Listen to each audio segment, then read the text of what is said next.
Hello ನಮಸ್ಕಾರ, ನಿಮ್ಮೆಲ್ಲರಿಗೂ ಇವತ್ತಿನ ವೀಡಿಯೋಗೆ ಸ್ವಾಗತ. ಇವತ್ತು ನಾವು ಫೈನಲ್ ಬಂದುಬಿಟ್ಟಿದ್ವಿ ಫ್ರಾನ್ಸಿಗೆ. ಸೊ ನಾವು ಈಗ ಬಂದಿರೋದು ಫ್ರಾನ್ಸ್ನಲ್ಲಿ ಅತಿ ದೊಡ್ಡ ಸಿಟಿಗಳಲ್ಲಿ ಒಂದಾದಂಥ ಮಾರ್ಷ್ ಅನ್ನೋ ಸಿಟಿಗೆ ಬಂದಿದ್ವಿ. ಇದು ಸೆಕೆಂಡ್ ಲಾರ್ಜೆಸ್ಟ್ ಸಿಟಿ ಅಂತ ಹೇಳ್ತಾರೆ. ಫಸ್ಟ್ ಸಿಟಿ ಲಾರ್ಜೆಸ್ಟ್ ಸಿಟಿ ಅಂದರೆ ಪ್ಯಾರಿಸು, ನೆಕ್ಸ್ಟ್ ಅದರಿಂದ ನೆಕ್ಸ್ಟ್ ಬರೋದು ಇದೆ ಮಾರ್ಷೆ.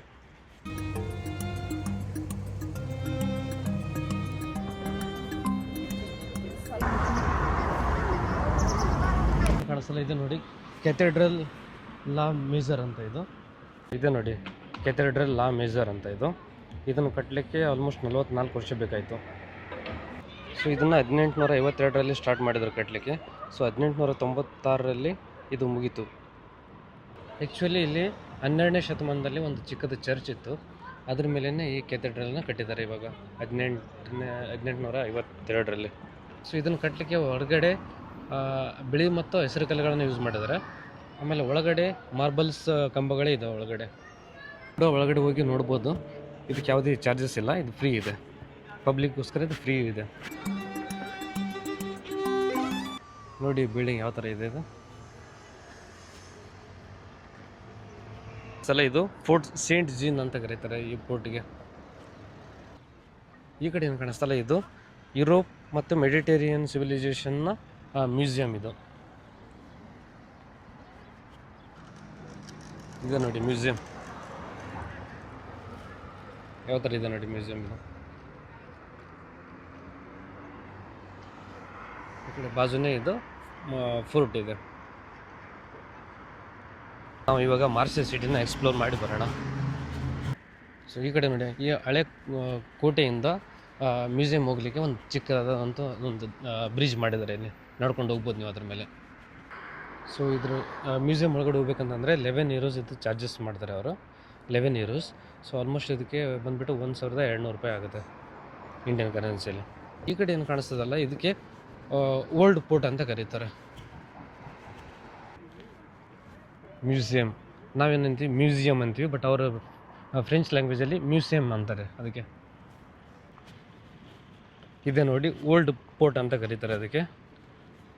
ನೋಡಿ ಎಷ್ಟೊಂದು ಬೋಟ್ಗಳಿದ್ದಾವೆ ನೋಡಿ ಇಲ್ಲಿ. ಇದು ಮಾರ್ಷೆ ನಗರದ ಎತ್ತರವಾದ ಬೆಟ್ಟದ ಮೇಲಿರುವಂಥ ಒಂದು ಸುಂದರವಾದ ಚರ್ಚ್ ಅಂತ ಹೇಳ್ಬೋದು. ಇದು ಸಮುದ್ರ ಲೆವೆಲಿಂದ 150 ಮೀಟರ್ ಹೈಟಲ್ಲಿದೆ. ಇದು ಕೂಡ 1853ರಲ್ಲಿ ಕಟ್ಟಿದ್ರು ಇದನ್ನು. ಇವಾಗೇನು ನಾವು ನೋಡಿದ್ವಲ್ಲ ಕೆಥೆಡ್ರಲ್ ಲಾ ಮೇಜರ್ ಅಂತ, ಅದೇ ಆರ್ಕಿಟೆಕ್ಟ್ ಏನಿದಾರಲ್ಲ ಅವರೇ ಕಟ್ಟಿದ್ದು ಇದನ್ನು.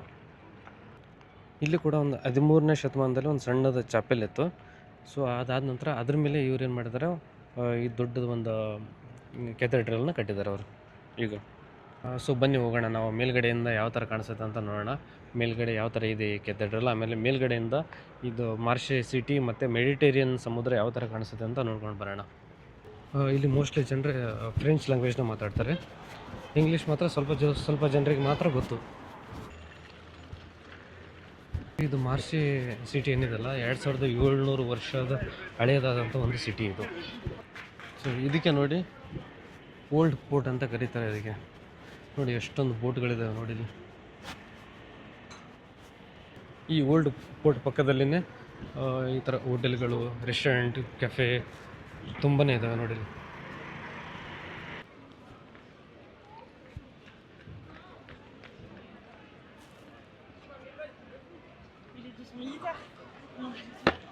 ನೋಡಿರಿ ಜನರು ಈ ಟೈಮಲ್ಲಿ ಕೂಡ ಜಾಗಿಂಗ್ ಮಾಡ್ತಾಯಿದ್ದಾರೆ. ಆಲ್ಮೋಸ್ಟ್ ಇವಾಗ ಮಧ್ಯಾಹ್ನ 1 ಗಂಟೆ ಆಗಿದೆ, ಬಟ್ ಇವಾಗ ಜನರು ಮಾತ್ರ ಇಲ್ಲಿ ಜಾಗಿಂಗ್ ಮಾಡ್ತಾಯಿದ್ದಾರೆ ನೋಡಿ.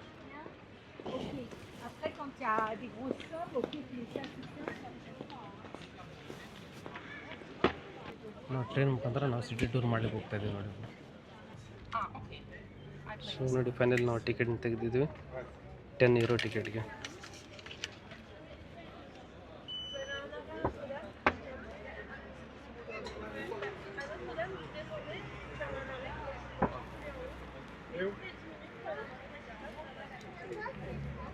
ಅಡಲ್ಟ್ಸ್ಗೆ $10, ಆಮೇಲೆ ಚಿಕ್ಕ ಮಕ್ಕಳಿಗೆ 10 ಅಡಲ್ಟ್ಸ್ಗೆ 10 ಯೂರೋ, ಚಿಕ್ಕ ಮಕ್ಕಳಿಗೆ 5 ಯೂರೋಸ್. ಸೊ ಆಲ್ಮೋಸ್ಟ್ 1 ಅವರ್ ಬೇಕು ನಿಮಗೆ ಸುತ್ತಿಗೆ ಬರಲಿಕ್ಕೆ.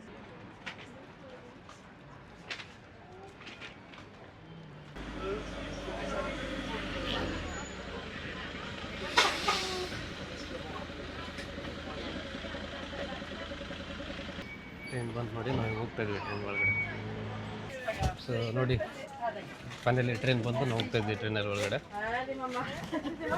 ಈ ಟ್ರೈನಿಂದ ನಾವು ಸುತ್ತಾಡಿ ಬರ್ತೀವಿ ಇವಾಗ ಸಿಟಿನ. ನೋಡಿ ಟ್ರೈನ್ ರೆಡಿ ಆಗ್ತಿದೆ ಹೋಗ್ಲಿಕ್ಕೆ ಇವಾಗ. Bienvenue à bord du petit train de la Bonne Mer. Ce voyage vous fera découvrir quelques-uns des plus beaux monuments de Marseille. Du Vieux-Port à Notre-Dame, en passant par la Corniche, les forts, le pharaon, l'abbaye Saint-Louis de Crépouze. Ladies and gentlemen, welcome on board the Petit Train de la Bonne Mer. On this journey, you will discover a few of the most beautiful monuments of Marseille. Every morning, the Old Harbor's fish market occurs. The stalls offer all the species that compose the famous bouillabaisse. Here on the 19th century, you can only imagine the traffic congestion on those embankments at the time till 1840.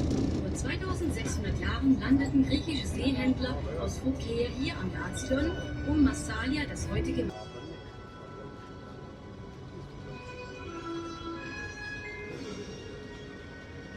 The right-hand side, on the other bank, the Saint-Jean Fort, and next to it, the King René Tower. This square-shaped tower was built in the Victory Boulevard and the Saint Street. It was the fief of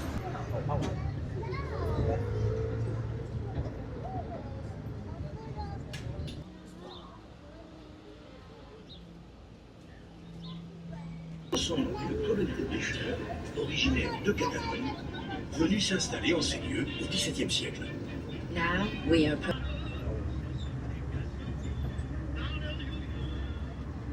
C'est de Monte Cristo. L'histoire raconte l'épopée d'Edmond Dantès, emprisonné dans l'un de ses cachots.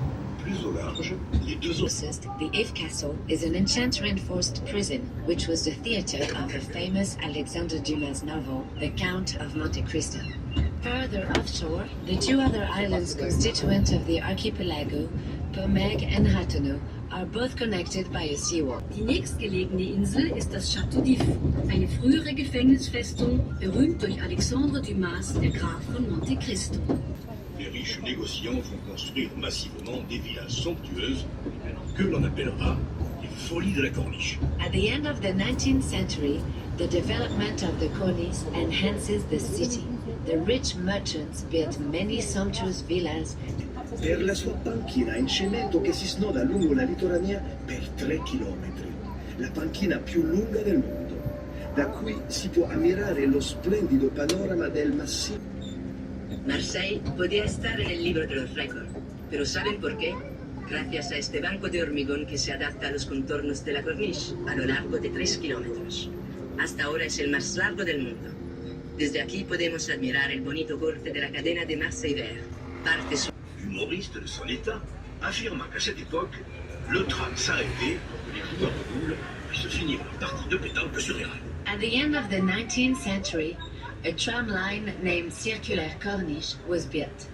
A certain Debout, a humorist, Ältesten Stadtviertel von Marseille, Roucas Blanc. Früher führte nur ein kleiner Zöllnerweg hierher. Erst der Ausbau der Küstenstraße machte das Viertel zugänglich, das erst ab dem 19. Jahrhundert bebaut wurde. Stiamo entrando in uno dei quartieri più gradevoli e ricercati della città, il Roucas Blanc, un tempo raggiungibile solo attraverso un sentiero costiero.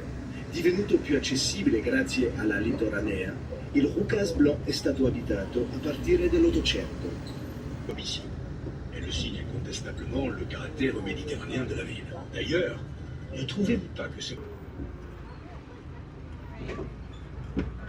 Nous voici arrivés à Notre-Dame de la Garde. À partir de cet instant, des petits trains passeront sur le parking toutes les 10 minutes. Votre ticket est valable pour le retour. we have now arrived to Anche per il ritorno. Aquí estamos en Notre-Dame de la Garde. Desde ahora, unos pequeños trenes van a pasar por el parking.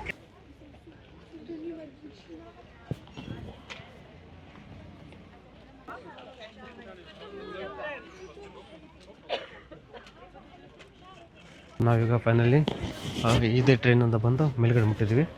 So ಈ ಕಡೆ ಏನು ಕಾಣಿಸ್ತಲ್ಲ ಇದೆ ನೋಡಿ, ನೋತ್ರೆ dame ಡೆ ಲಾ ಗಾರ್ದೆ ಅಂತ ಹೇಳ್ತಾರೆ ಅದಕ್ಕೆ. ಒಂದು ಚಿಕ್ಕದಾದಂಥ ಒಂದು ಚರ್ಚ್ ಇತ್ತು. ಸೊ ಇವಾಗ ಅದೇ ಜಾಗದಲ್ಲಿ ಇವಾಗ ಇದನ್ನ ನೋತ್ರೆ ಡೇಮ್ ಡೆ ಲಾ ಗಾರ್ಡೆ ಅನ್ನೋ ಇದನ್ನ ಕಟ್ಟಿದ್ದಾರೆ. ಸೊ ನೀವು ಇದರಲ್ಲಿ ಒಂದು ಸಲ ಟಿಕೆಟ್ ತೆಗೆದ್ರೆ ಫುಲ್ ಡೇ ಇರುತ್ತೆ, ಅದಕ್ಕೆ ವ್ಯಾಲಿಡ್ ಇರುತ್ತೆ. ಸೊ ಎವ್ರಿ 20 ಮಿನಿಟ್ಸ್ ಒಂದು ಟ್ರೈನ್ ಬರುತ್ತೆ. ಸೊ ಮತ್ತೆ ವಾಪಸ್ ನೀವು ಅದರಲ್ಲೇ ಹೋಗ್ಬೋದು. ನಾವಿವಾಗ ಈ ಟ್ರೈನಲ್ಲಿ ಹೇಳ್ಕೊಂಡು ಮೇಲ್ಗಡೆ ಹೋಗ್ತಾ ಇದ್ದೀವಿ. ಮೇಲ್ಗಡೆಯಿಂದ ಯಾವ ಥರ ಕಾಣಿಸುತ್ತೆ ಇದು ಮಾರ್ಸೆ ಸಿಟಿ. ಸೊ ಬನ್ನಿ ನೋಡೋಣ. ನೋಡಿ, ಈ ಥರ ನೀವು ಕೂಡ ಫೋಟೋ ತೆಗೆಸ್ಕೋಬೋದು.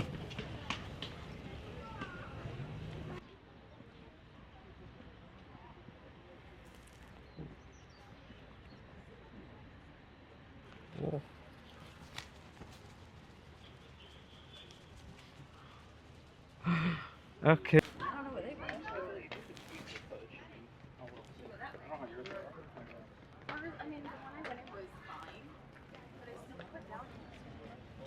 ಸೊ ನೋಡಿ ನಾವು ಬಂದಿವಿ ಮೇಲ್ಗಡೆ.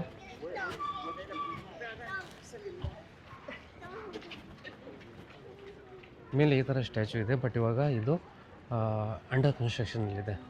ನೋಡಿ, ಕೆಲಸ ನಡೀತಾ ಇದೆ ಇಲ್ಲಿ. ಸೊ ಇನ್ನೂ ರೆಡಿ ಆಗಿಲ್ಲ.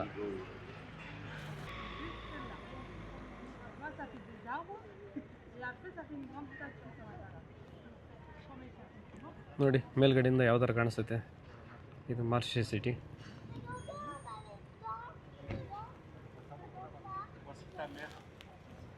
ಇದು ಮೆಡಿಟೇರಿಯನ್ ಸಮುದ್ರ. ಆಮೇಲೆ ಈ ಕಡೆ ಇದು ಮಾರ್ಸೆ ಸಿಟಿ. ಇದು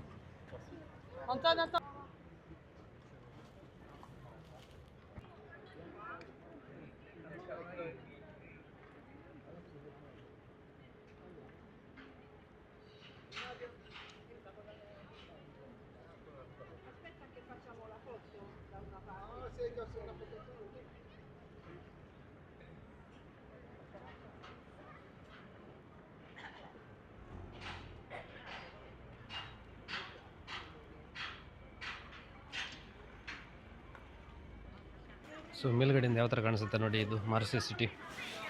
ಇದು ಮಾರ್ಸೆ ಸಿಟಿ. ಆಮೇಲೆ ಈ ಕಡೆ ಮೆಡಿಟೇರಿಯನ್ ಸಮುದ್ರ. ಸೊ ಮೇಲ್ಗಡೆಯಿಂದ ನೀವು 360 ಡಿಗ್ರಿಯಲ್ಲಿ ಪನೋರಮಿಕ್ ವ್ಯೂನ ನೋಡ್ಬೋದು, ಸಿಟಿ ಮತ್ತು ಮೆಡಿಟೇರಿಯನ್ ಸಮುದ್ರ.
ನಾವು ಕೆಥೆಡ್ರಲನ್ನು ನೋಡಿಕೊಂಡು ವಾಪಸ್ ಶಿಪ್ಗೆ ಹೋಗ್ತಾಯಿದ್ವಿ. ಸೊ ನಮ್ಮ ಟ್ರೈನ್ ಬಂತು ಇವಾಗ. ಈ ಟ್ರೈನಿಂದ ನಾನು ಹೋಗ್ಬೇಕು ಇವಾಗ.